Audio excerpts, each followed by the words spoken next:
All right, this is our next to last session on Plato's Theaetetus. We're reading it today through 196c. So where are we? Well, we nearly defeated relativism last time. There were several interesting arguments against it. One was the self-refutation argument. If everybody's right, then people who disagree with you are right, so you're wrong. Maybe a little bit cheap, but interesting. There was, getting to the point about time, what about predictions? Aren't some people better predictors than others, better prophets, the way Socrates was at the beginning of the dialogue? He's a good predictor of how somebody will turn out. Well, that can't just be a matter of private perception, it seems. Some people understand what's going to happen better than others. And then there was an indirect argument that sort of went around the long way via Heraclitus. So knowledge is perception implies supposedly Heracliteanism. Everything is changing. Everything's altering its qualities at every moment. Therefore, you really can't say anything durable. All your statements will be disproved in the next moment. And so the very statement that knowledge is perception will disprove itself. Interesting, but perhaps not definitive argument because it's so indirect. And then we also looked at this digression where Socrates describes the philosopher as opposed to the legal man. And I think we concluded that the philosopher, quote unquote, there is a caricature of somebody who just has his head in the clouds and is a complete nerd. And it's not really a portrait of Socrates himself, who's rather savvy about people, but it's more of a portrait of Theodorus, who I have to say is satirized here pretty strongly. He's the one who doesn't know that he doesn't know. He's the one who can't recognize individual humans. In fact, he can't even recognize himself in the mirror when Socrates is holding up a mirror to him saying, "Look at this guy." So it's a pretty funny passage. So today we get to the final argument, finally, against the idea that knowledge is perception. And it begins at 184b. With what does a man see white and black? With what does he hear high and low notes? You would reply, I imagine, with his eyes and ears. Well, strictly speaking, no. You do not see colors with your eyes. What's his point? You see colors like through your eyes, and there's some unifying thing that puts together all the sensory information through which you experience the world into like a soul, I think he says, with which you experience. Yes, okay. So he uses this word psyche, traditionally translated as soul, but he says, call it a psyche or whatever you want to call it. So he's not dogmatic about this. There's certainly no religious doctrine implied here necessarily. You could call it the psyche, the mind, the consciousness, the brain, if you want to be materialistic about it, the frontal cortex, whatever you think, your CPU, whatever is doing the central processing, however you think about it, which is actually you. That's your consciousness. That's you. And you are going through your eyeball, for instance, to see colors, etc. So we might as well add the other organs. Go through your nose, through your tongue,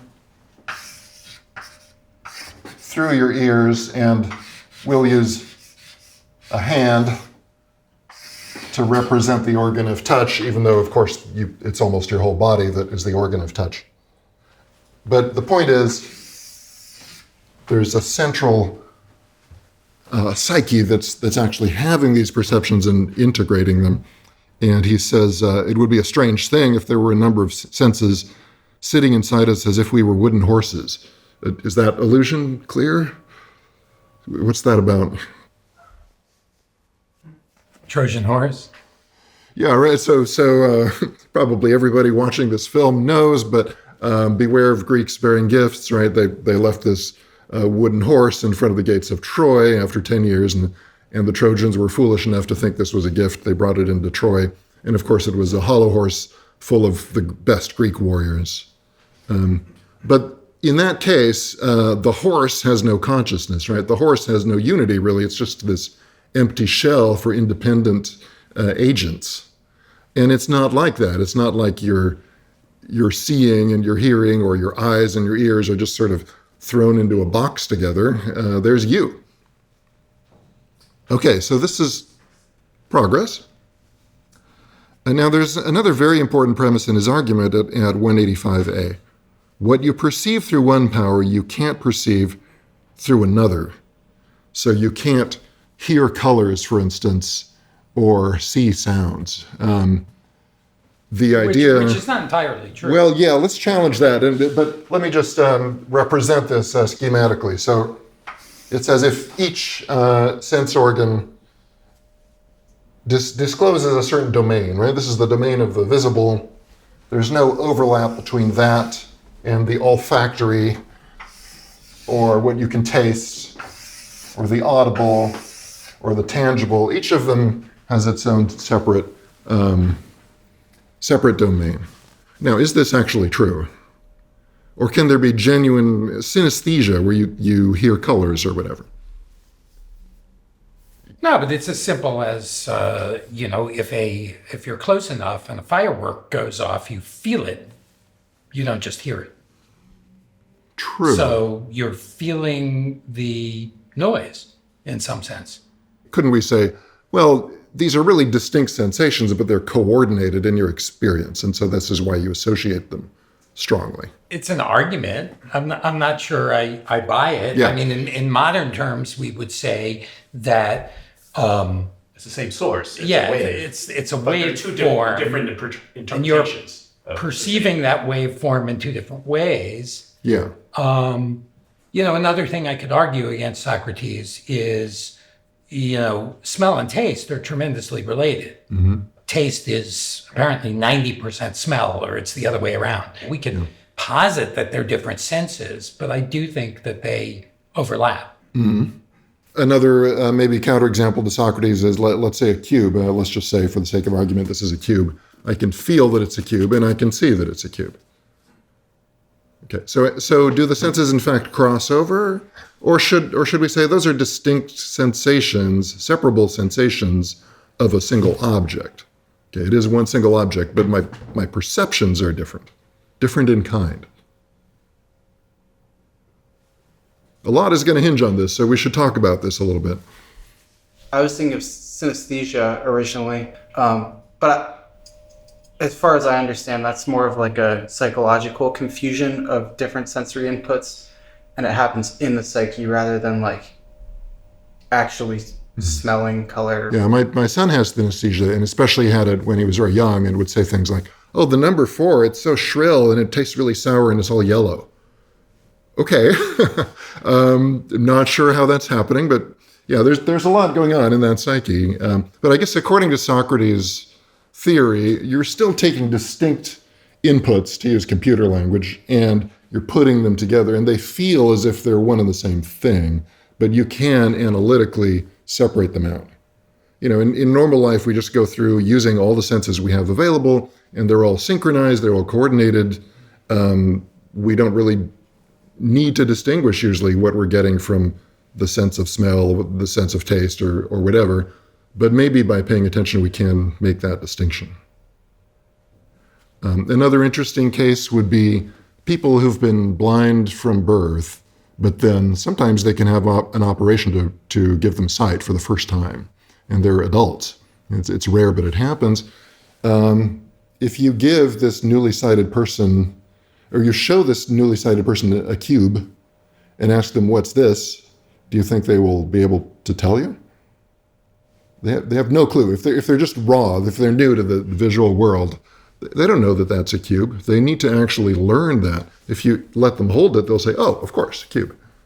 Right? And it's actually easier for them to get around by closing their eyes and using their cane for a while. It gives them a terrible headache to have to process visual imagery. So these things that come so naturally to us, maybe we just learned them in infancy to coordinate all these things, but they're not simply handed to us.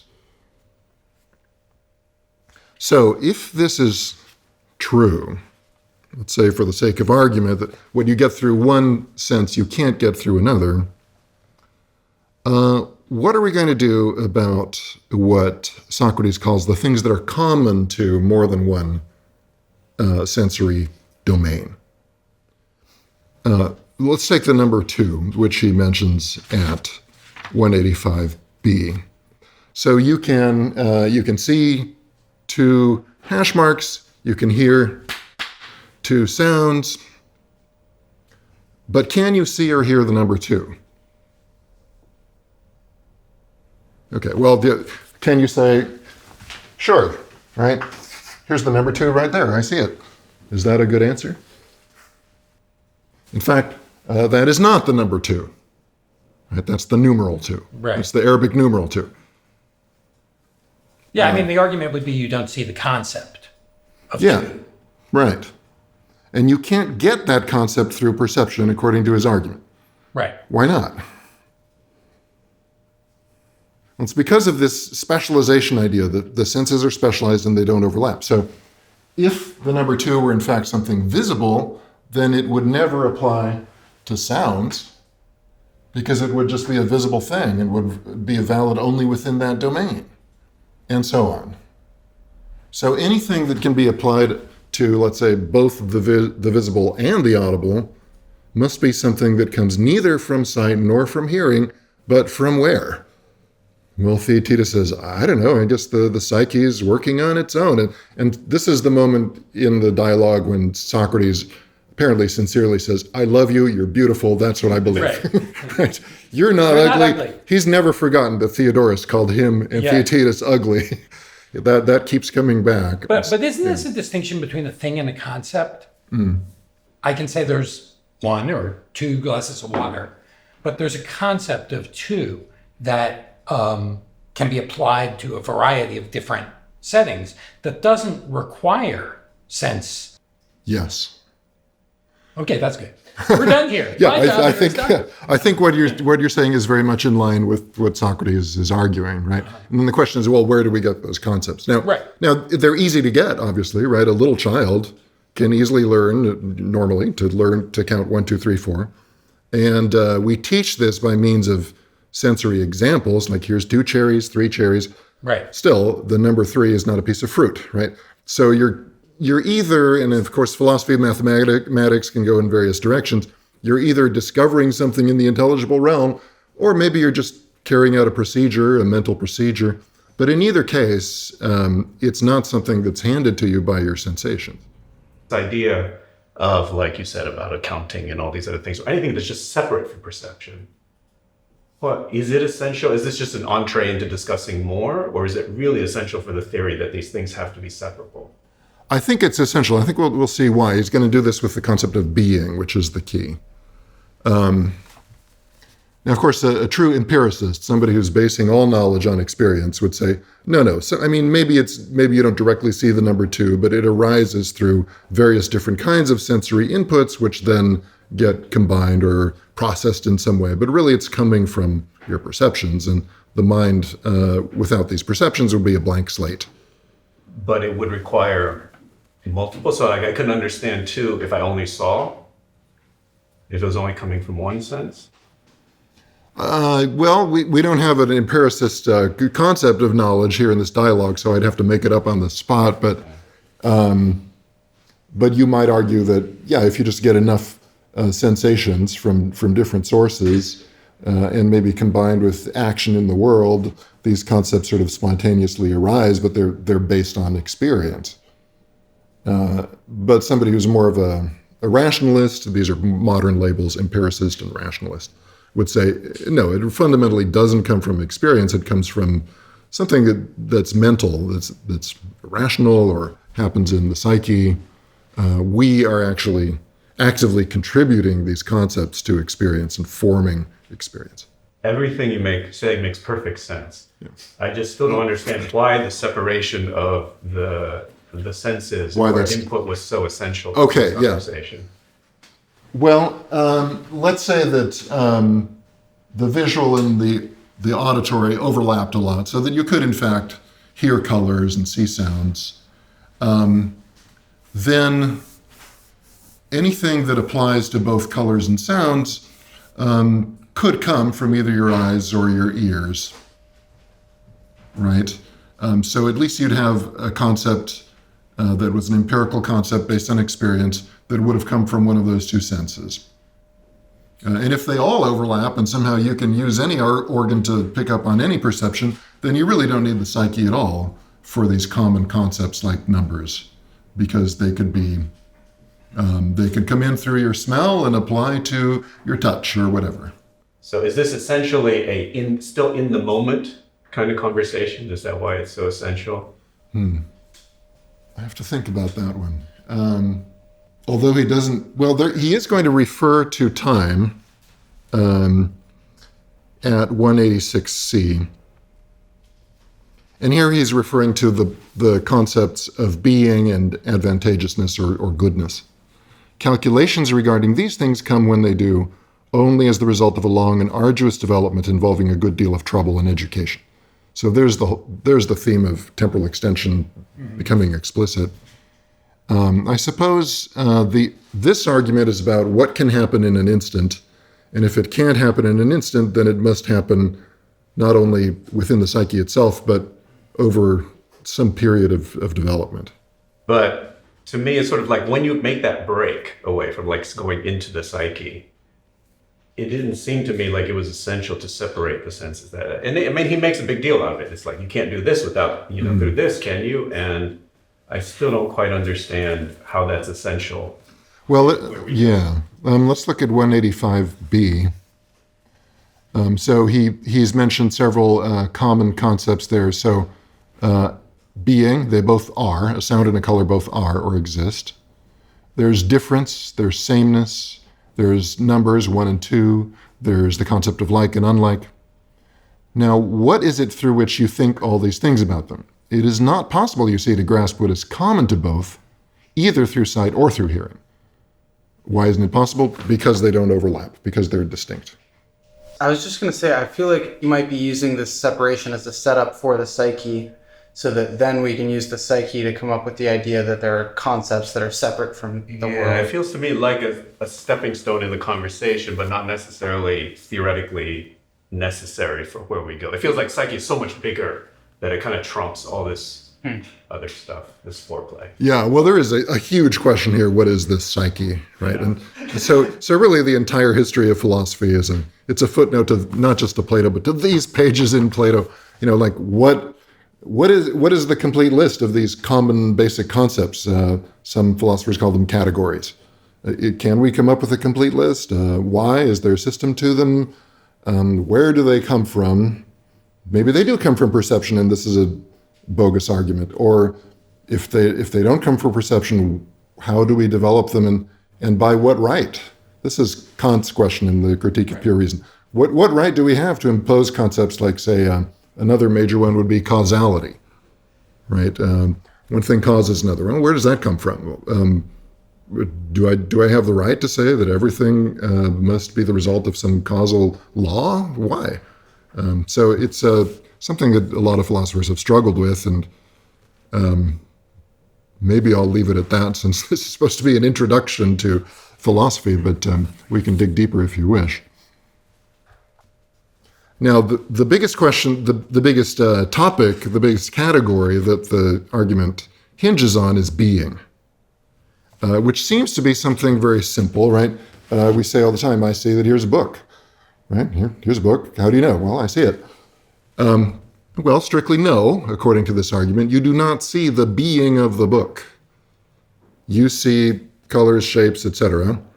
And then being is one of these concepts that you can apply to smells, sounds, textures, whatever.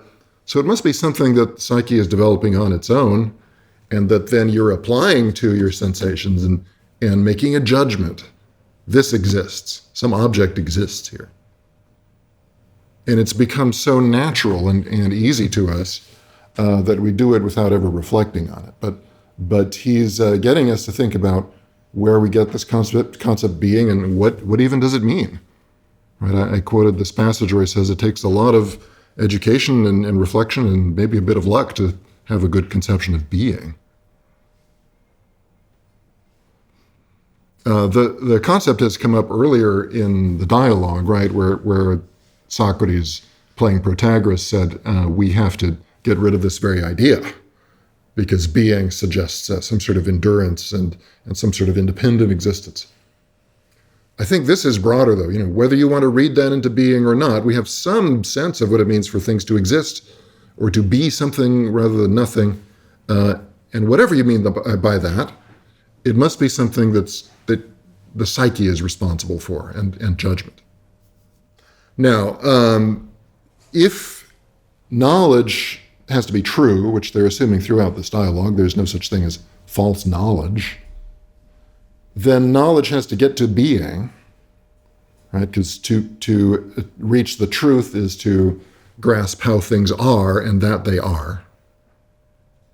Then you have to use the psyche in order to get knowledge, because you need this concept of being. And what the senses give you cannot possibly be enough to provide being and truth.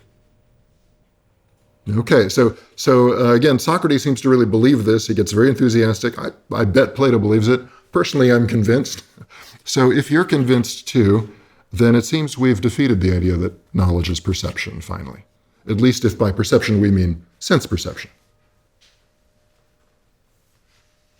The conclusion then at 186e is, at least in this translation, it seems to go a little too far. Socrates says, perception has no share in the grasping of truth, since it has none in the grasping of being. I checked the Greek. I think maybe it could be softened a little bit. You could say that it does not belong to perception to get hold of truth on its own by itself. That's maybe a little safer. To say that we don't need it at all seems rather absurd, right? Could you be born with no sensations, God forbid, and you're never going to get any knowledge? You'll just be a blob. That's a very different statement. I think so. Yeah, and many of these statements are open to a range of readings. But I think this one, as translated here, it has no share, goes too far, in my view.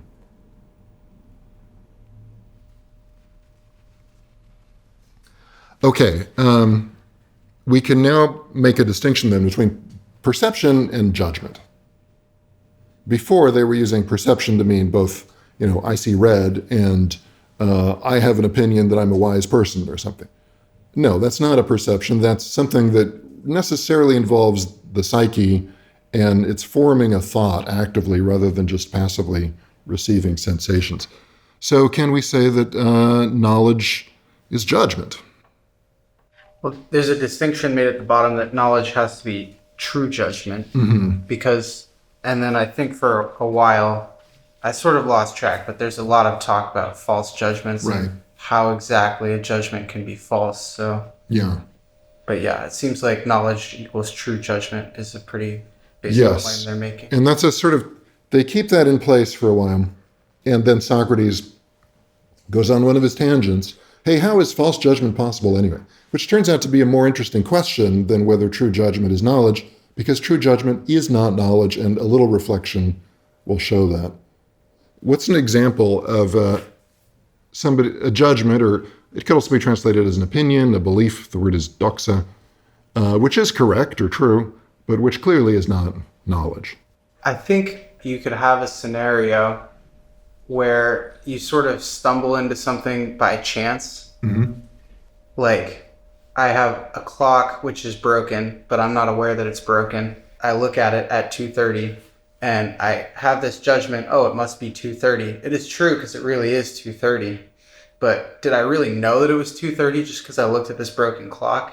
Now, that's sort of an unusual situation, but don't we, in fact, very often just get lucky in our judgments? I mean, as I walk down the street, do I absolutely know that the pavement isn't some sort of hologram, that I'm not going to fall down into the sewer? I don't know. I'm taking it on faith, right? And 99.99% of the time, I'm going to be right. But it's a true judgment. It's not knowledge. So in the Republic, Socrates compares true judgment without knowledge to a blind man who's stumbling down the right road. Yeah, he's doing great. He's on the right path, but he has no clue what's going on. Another example would be you're given a multiple choice test. You take a guess and you turn out to be right. You didn't know the answer. So this sort of thing happens all the time. And it's in fact going to be quite easy for Socrates to refute this. But being the wise midwife that he is, he delays. He doesn't abort the baby right away. He lets it sit for a while, and he goes off on this tangent. Let's look at how Theaetetus introduced his idea too. This is 187b. And as you said, he rules out judgment in general because there's also false judgment, but true judgment may well be knowledge, so let that be my answer. If the same thing happens again, and we find as we go on that it turns out not to be so, we'll try something else. It seems very reasonable. But didn't he, in that, provide the counterexample to the very thing that he's saying? Because what he's saying is, I don't know if I'm right, but this is my judgment and I might be right. I might have a true judgment, but I don't know. And my judgment is that true judgment is knowledge. So again, he just gave us an example of what might be a lucky guess without knowledge, therefore he disproves himself. The same thing happened, and I only noticed this, by the way, on like the 17th reading of this dialogue. The same thing happens when he introduces knowledge as perception, and he says, the way it appears to me now, at any rate, is that knowledge is perception, but I don't know. So again, he's not quite clear on what it is that he is claiming. What else is needed? Let's just anticipate the last part of the dialogue for a moment. If true judgment is not enough, because it could just be a lucky guess or blind man stumbling down the right road, what else do you need to get knowledge? I think you need some kind of rationale. Like in your sidewalk example, you would need to know that it's really concrete and that you know the properties of concrete and that you're not going to fall through the sidewalk. And then you seem to have to already have some, I guess you already need knowledge to build upon. That sounds right. Some sort of investigation or rationale or justification. So that is in fact where they're going to go.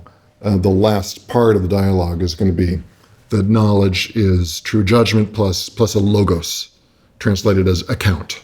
So also it can be translated as justification or explanation or reason. It almost feels a little experimental, sort of like maybe the logos is the end point of it, but that this stumbling that they do and this trying of this, almost testing a hypothesis and another hypothesis. I like that. And then the whole dialogue is an example of at least trying to give an account and at least trying to reach knowledge about the very nature of knowledge, right? So I am pretty sure that something like that is going on, some sort of self-exemplification of the problem at hand. So they go off on this tangent now about false judgment. There are several arguments that would seem to suggest that false judgment is impossible. Now, these are all bad arguments. They're all sophistical arguments, but the challenge is to explain exactly why they're sophistical and to break through them to understand the real nature of error. I'll go through them fairly quickly, but stop me if you want me to do them in greater detail. The first apparent problem is that either you know something or you don't. It's a binary state. So what's going on in false judgment? You're not going to think that something you know is something you don't know, because either you know it or you don't. You're not going. If you know it, then you're not going to confuse it with something you don't know. And vice versa. If you don't know it, you're not going to confuse it with something you know. Okay, terrible argument, but initially puzzling. The second argument is put in terms of being. And here there's shades of Parmenides, who said, there can be no non-being. Non-being is unthinkable, incomprehensible. So you could try to describe false judgment as, well, it's when you judge something that doesn't exist. Your judgment is about non-being. It's about nothing. The problem is, well, how can you judge nothing? That sounds like not judging at all. Doesn't all judgment have to be about something, and therefore it's about being, and therefore it's true? By the way, there is a sequel to the Theaetetus that everybody's going to want to read, called The Sophist, where they get into this question of non-being more deeply. The third suggestion is, well, maybe what you're doing in false judgment is you're taking two things that really exist, two beings, but you're swapping one for the other in your judgment. Let's say you're mistaking a cow for a horse. They're both real. But the problem isn't a judgment talking to yourself in a way, telling yourself something, and you never tell yourself, a cow is a horse. Right? Whoever says that, who would think that? Or justice is injustice. Nobody's ever going to think such a thing. So what's going on here is that we're sort of being caught up in these sophistical arguments.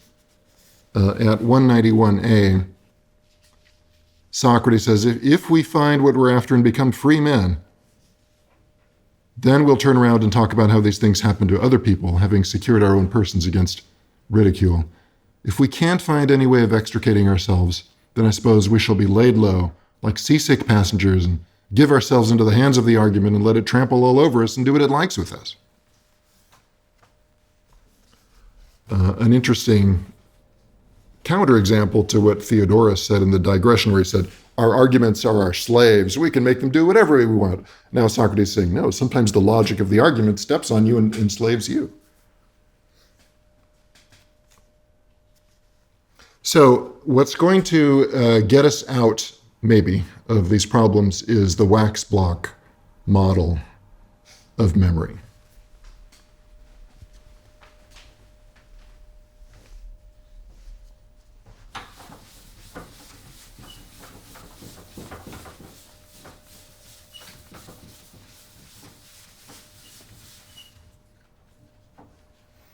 So let's say that in our souls we have this chunk of wax.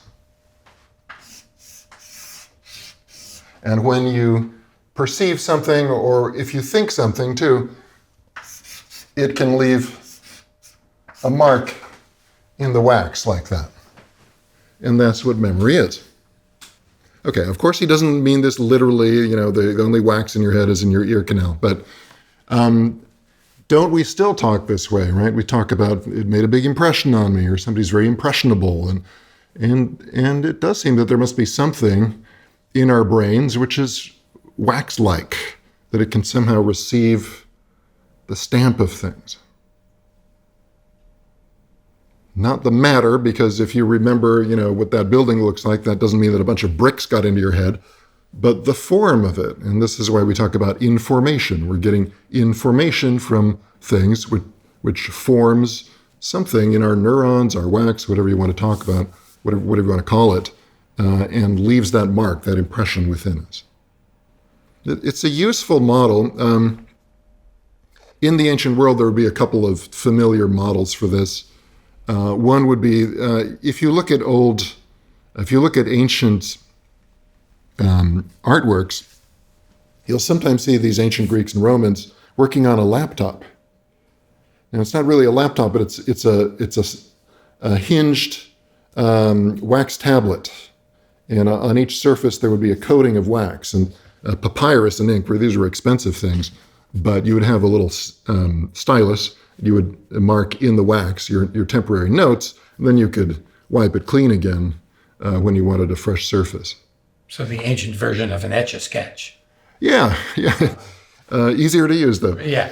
And another common thing would be sealing wax for a letter, right? And then you have a signet ring with your unique pattern that you can stamp into the wax to show that you're the one who sent it and that it hasn't been opened. So these would be familiar things. So far, so good with this model of memory. Seems kind of plausible. Is this particular metaphor of wax, do you know if it's been used before? I don't know whether anyone before Plato introduced this. I'm not enough of a philologist to say. But Plato seems to develop it pretty far. There are several features of wax that seem to model features of memory, right? I mean, in some people, they don't have much wax. They just can't remember that much. Others have incredible amounts. I mean, there are some people with hyper memories who can remember what they had for breakfast 14 years ago, no problem. Sometimes the wax is too soft, and then the impressions don't stay very long. Or sometimes it's very hard, and it's very hard for something to make an impression, but when it does, it's there for life. I also love when they talk about impurities in the wax. Yes. And how that prevents impressions, complete impressions. Yeah, some people have dirty minds and they don't remember very well, right? Okay, so how is this going to help us address the question of false judgment? Well, so using this sort of diagram, which, by the way, I'm borrowing from Seth Benerdetti, who has a very interesting translation and commentary on the Theaetetus, which is often quite intricate, but this is very straightforward. This kind of picture, this could represent a true judgment. So let's say you're seeing a triangle, you correctly fit it into the existing slot, and that's a correct judgment.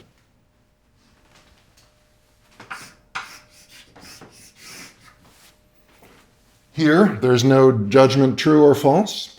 You just have a memory, and you're not perceiving anything that you're fitting into that slot. No false judgment.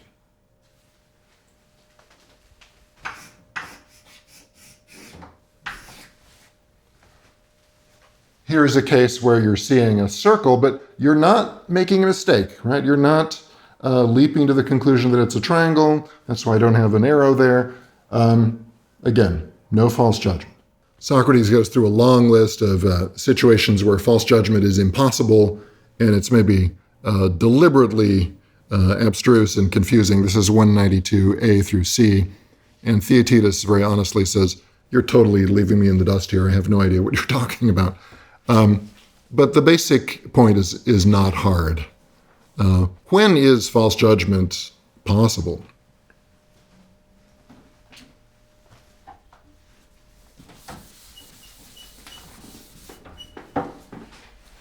Well, it could be that you've never seen a circle before, and you say, oh, that's a triangle, and you actually make that judgment. Well, there's a falsehood. What are some other possibilities?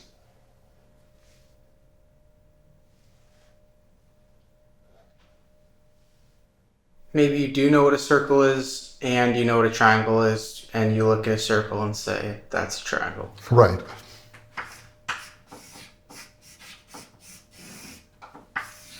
Okay, it's not an unfamiliar object, but somehow you put it into the wrong slot. In this case, it seems silly, but maybe you have two friends, you see one at a distance, and you get confused about which one it is, especially if they look like each other. He talks about one more scenario.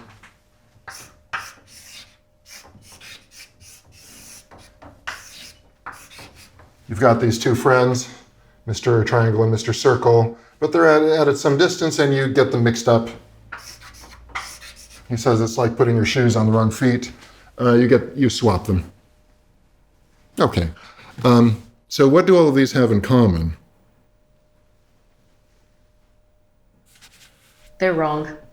Yes. But they all also involve both perception and memory, right? And they're all cases of misidentifying what you're currently perceiving. And in this sense, it is possible not to know what you know, which sounded impossible according to the first sophistical argument. I know my friend Mr. Circle. Right. In the sense of know, that means I'm familiar with him, I've had the impression of him, but I don't know him, meaning I don't recognize him correctly, and I think that somebody else is him and he's somebody else. None of these require shortcomings of the wax, right? No, I guess that it could be a difficult perceptual situation, right? Right, so you can have all these kinds of misjudgments without any of this impression issue with the wax. I suppose so, yeah. Or maybe you do have defective wax in some way, and then you'd be more liable to this kind of thing. Is it possible to make a false judgment when there's no impression? Like, if you are told, in this room, there's a guy, Tom, and there's a guy, Frank, and you walk in there and you have zero impression of either of these guys and you say Tom, Frank, and you get it wrong, that still seems like a false judgment, right? Yeah, good objection. That's not a Well, it is a misidentification, but not fitting it into a previous memory. You have no previous I guess memory. technically you could have the memory of being told their names, which might count as an impression. I don't know. Yeah, that's an interesting one that hadn't occurred to me. Now, the problem that Socrates brings up is that sometimes we have false judgments that don't involve perception at all. The example being doing a little mental arithmetic. 7 plus 5 is 11, right? Well, probably that's a little too simple for anybody, but that's his example. With more complicated calculations in your head, you could easily make a mistake. Now, you know the numbers, but you pulled out the wrong one. The wax block model doesn't seem to allow for that very well.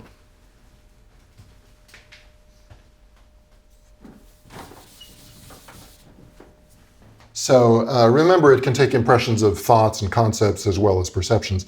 So maybe this is your impression of the number 11, this is your impression of the number 12. How would you ever get them mixed up? I mean, there they are. They're both these marks in your wax block. There is nothing you're misidentifying in your perception. How could you ever be mistaken? And yet, often you are.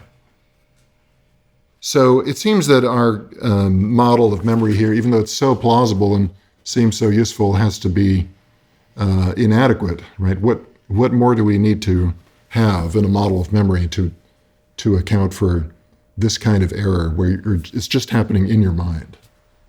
In other words, error has to be possible not only in thinking that something you perceive is something that you remember, but in the act of recollection itself, in the act of...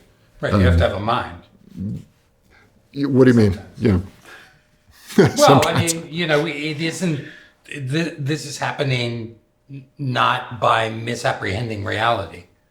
It's happening in some other place. Yeah. Whatever that place is, mind, psyche, soul. Yeah, That's yeah. the argument. I see, yeah. And the psyche has to have levels. It has to have depth, right? Here, there isn't that much depth in the wax. I mean, I suppose you could have deeper imprints, but there have to be levels of memory that are difficult to access. And you have to sometimes struggle to reach into your memory and pull out the right piece of knowledge, as it were. So that's what he's going to try to model with his next model. And it has to be more dynamic because your knowledge can elude you. It can slip away. So with that, I think we've reached the conclusion of this part of the dialogue. If you'd like to add anything, please do. One thing that's bothering me, and maybe it will come up in the final part, but it seems like they're assuming, or Socrates is assuming, that truth is a unified thing. Mm-hmm. So I wonder if it's going to arrive anywhere with that. Or are we going to have to go with him that truth is apparent? Well, I'm sure, I believe, being a fan of Socrates, that he would welcome your question. But I agree that he hasn't said much about it, other than that in order to get truth, you have to get to being. But of course, the meaning of being is a rather big question, too. So, Right. One traditional understanding of truth is that it's a sort of correspondence, right? That it's a correspondence between your judgment and the way things are, the being of things. Now, what does that mean exactly? I mean, these are very different sorts of things, right? A mental event and, let's say, a building made of bricks. How do they correspond? What's similar? They seem quite different. Or is it that you make a statement and not your mental state, but your statement itself, somehow a sentence or a proposition, matches the way things are? Again, what does that mean? Heidegger tries to say, well, a deeper concept of truth is the revelation, the showing of things. So only if showing happens through your assertion or your judgment is there truth. And he points to the Greek word for truth, aletheia, which literally means unconcealment or unoblivion. And is that the word that's used here? Yes. That's what's translated. Yeah, aletheia. It's a very common everyday word, but interestingly, the Greek philosophers never point out that it means non-lethe, non-concealment. There's one passage in Plato in the Cratylus, which is all about language and etymology, where he talks about the etymology of aletheia, but But Socrates is just having fun there. He makes up this phony etymology. He says it means thea ale, meaning divine wandering. And he's playing with Heracliteanism there, saying, see, Heraclitus got it all right. Everything is about flux. And he's just having some fun. But I think etymologically, philologically, it's pretty clear that it means non-concealment. And Heidegger, again, made a big deal out of this. Cool. Do you think, now, none of you have cheated, none of you have cut to the chase. Do you think they're going to answer this question of what knowledge is successfully? I think it's unlikely. Okay. All right. Well, we will find out tomorrow. And again, as a general preview, they're going to be working with this idea that it's true judgment plus an account, an explanation. The difficulty, of course, will be, well, how do you give an account of an account? What counts as a genuine account? And there will be some very abstract arguments along those lines, and we'll see whether any of them work out.